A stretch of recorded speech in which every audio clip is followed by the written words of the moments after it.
Number the stars, picking up where we left off on the middle of chapter 12, maybe? Is that where we were? Not sure what number the chapter is. Yes, 12. And Anne-Marie is waiting for her mom to come home from taking the people to the boat and trying to sneak them away so that they don't get caught by the Nazis. The door to the other bedroom, the one Kirsty and Mama were sharing, was closed.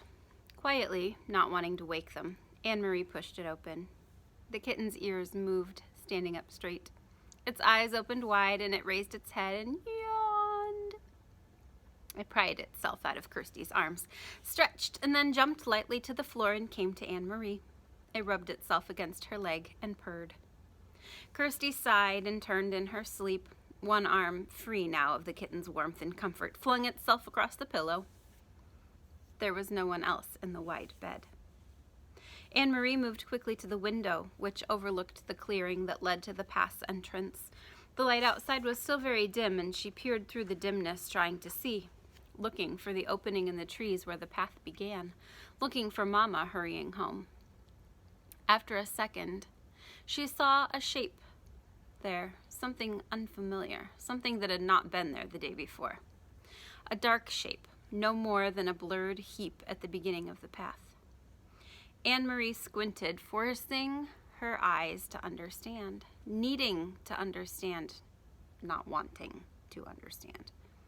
The shape moved, and she knew. It was her mother, lying on the earth. Chapter 13. Run as fast as you can.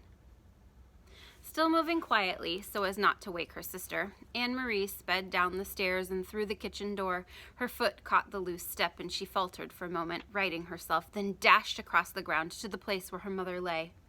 "Mama!" she called desperately. "Mama!" "Shh," Mama said, raising her head. "I'm all right." "But Mama," Anne-Marie asked, kneeling beside her, "what's wrong? What happened?" Her mother pulled herself to a sitting position. She winced in pain. "I'm all right, really. Don't worry. And the Rosens are with Henrik. That's the important thing." She smiled a little, though her face was drawn with pain, and she bit her lip, the smile fading. "We got there quite quickly, even though it was still so dark, and it was difficult for the Rosens, not knowing the path. Henrik was there waiting on the boat. And he took them aboard and down below so quickly to the cabin that they were invisible in an instant. He said the others were already there. Peter got them there safely too. So I turned and hurried home. I was so anxious to get back to you girls, I should have been more careful." Talking softly, she brushed some grass and dirt from her hands. "Can you believe it? I was very nearly here. Well, maybe just halfway, when I tripped over a root and went sprawling."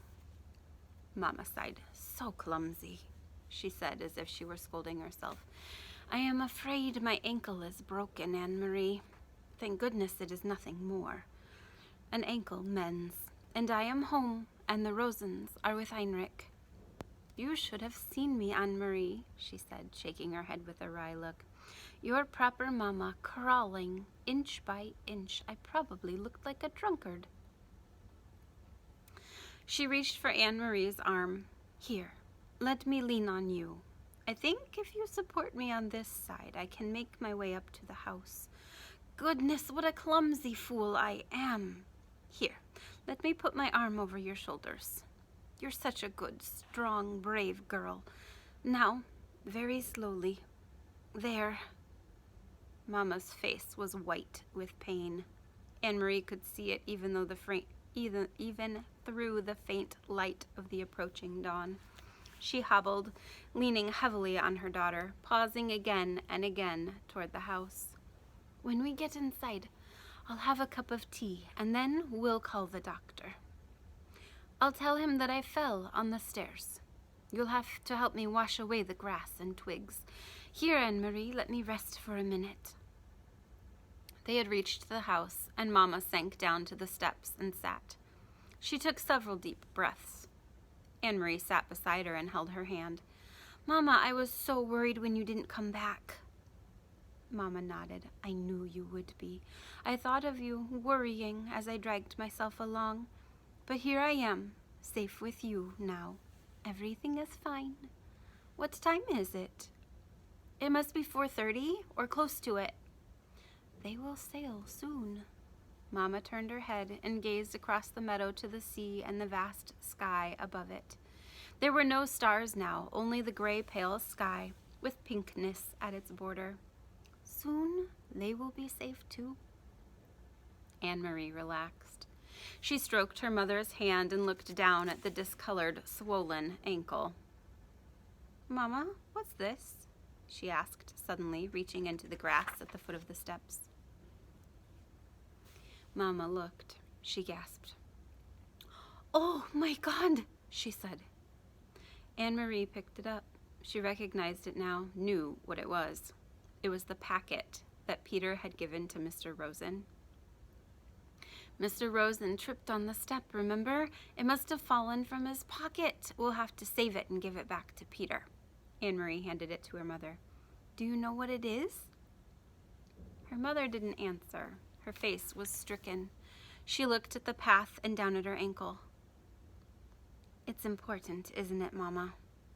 It was for Uncle Heinrich. I remember Peter said it was very important. I heard him tell Mr. Rosen. Her mother tried to stand, but fell back against the steps with a groan. My God, she murmured again. It may all have been for nothing. Anne-Marie took the packet from her mother's hand and stood.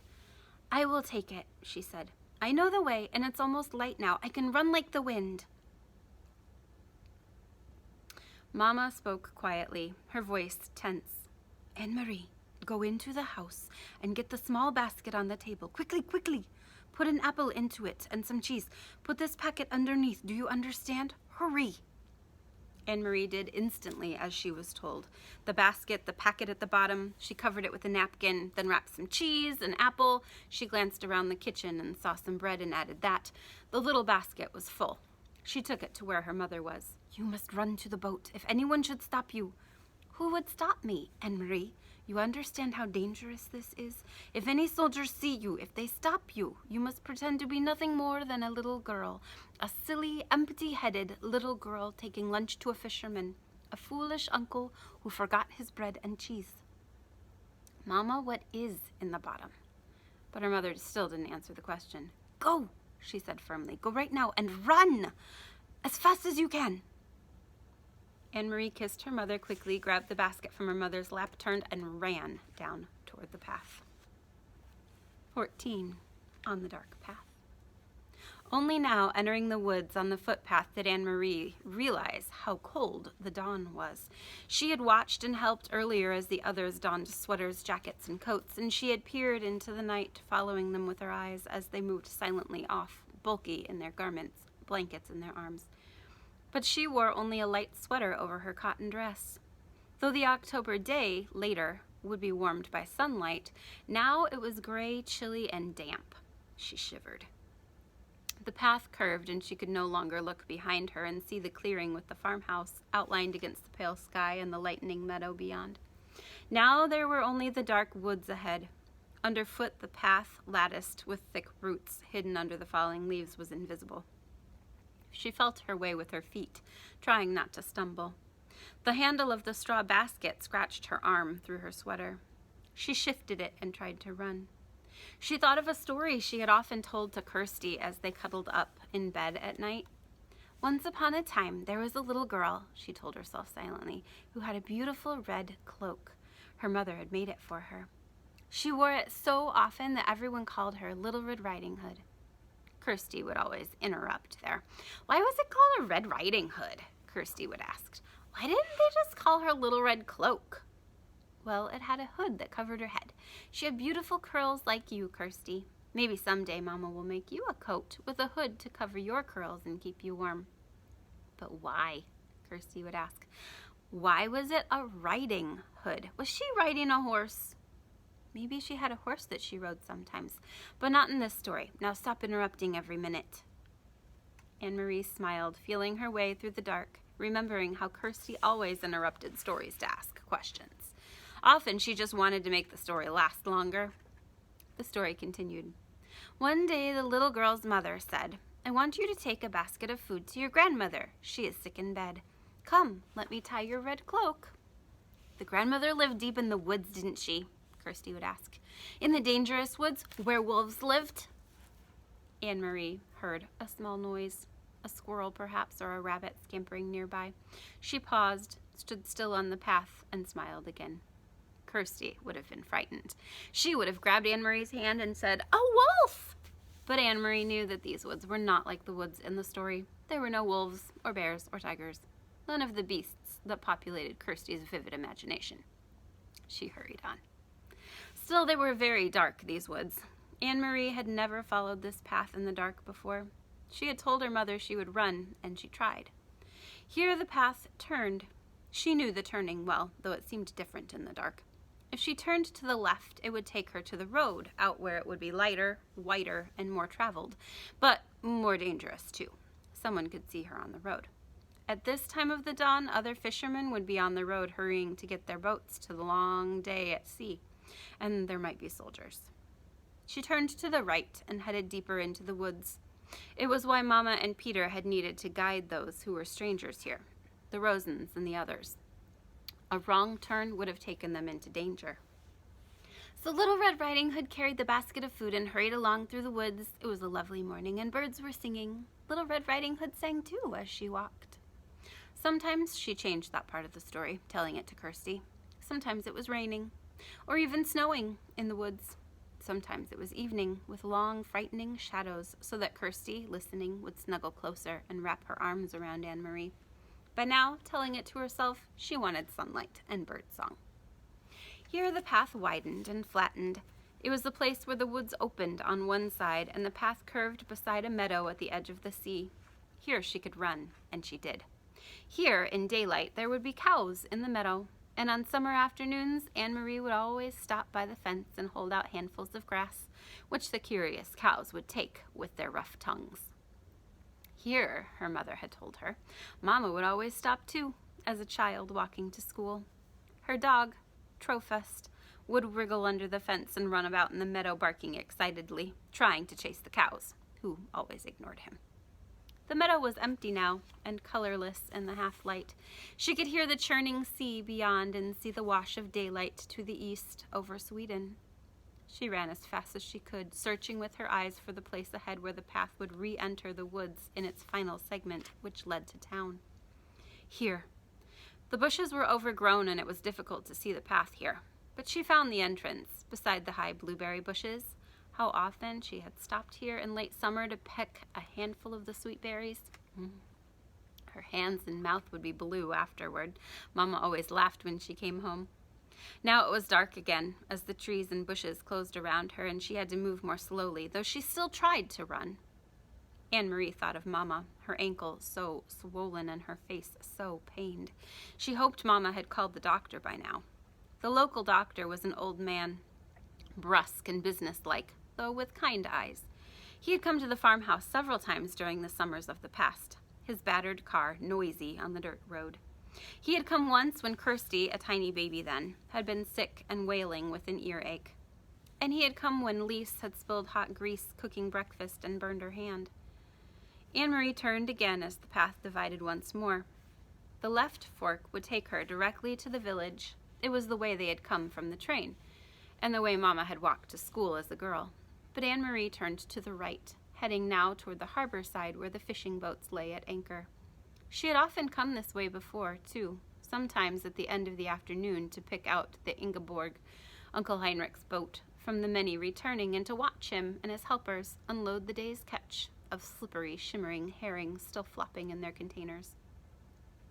Even now, with the boats in the harbor ahead empty of fish, preparing to leave for the day's fishing, she could smell the oily, salty scent of herring, which always remained in the air here.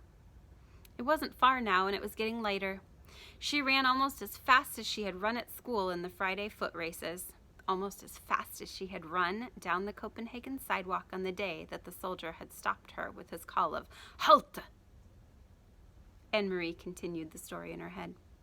Suddenly, as Little Red Riding Hood walked through the woods, she heard a noise. She heard a rustling in the bushes. "A wolf," Kirsty would always say, shivering with fearful delight. "I know it's going to be the wolf." Anne-Marie always tried to prolong this part to build up the suspense and tantalize her sister. She didn't know what it was. She stopped on the path and listened. Something was following her in the bushes. Little Red Riding Hood was very, very, very frightened.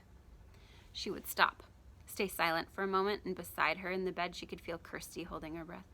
Then Anne-Marie would go on in a low, dread-filled voice. She heard a growl. Anne-Marie stopped suddenly and stood still on the path. There was a turn immediately ahead. Beyond it, she knew, as soon as she rounded the turn, she would see the landscape open to the sea. The woods would be behind her there, and ahead of her would be the harbor, the docks, and the countless fishing boats. Soon, very soon, it would be noisy there, with engines starting, fishermen calling to one another, and gulls crying. But she had heard something else. She heard bushes rustling ahead. She heard footsteps, and she was certain it was not her imagination. She heard a low growl. Cautiously, she took a step forward and another. She approached the turn in the path, and the noises continued. There they were, in front of her. 4 armed guards. With them, straining at taut leashes, were 2 large dogs, their eyes glittering, their lips curled.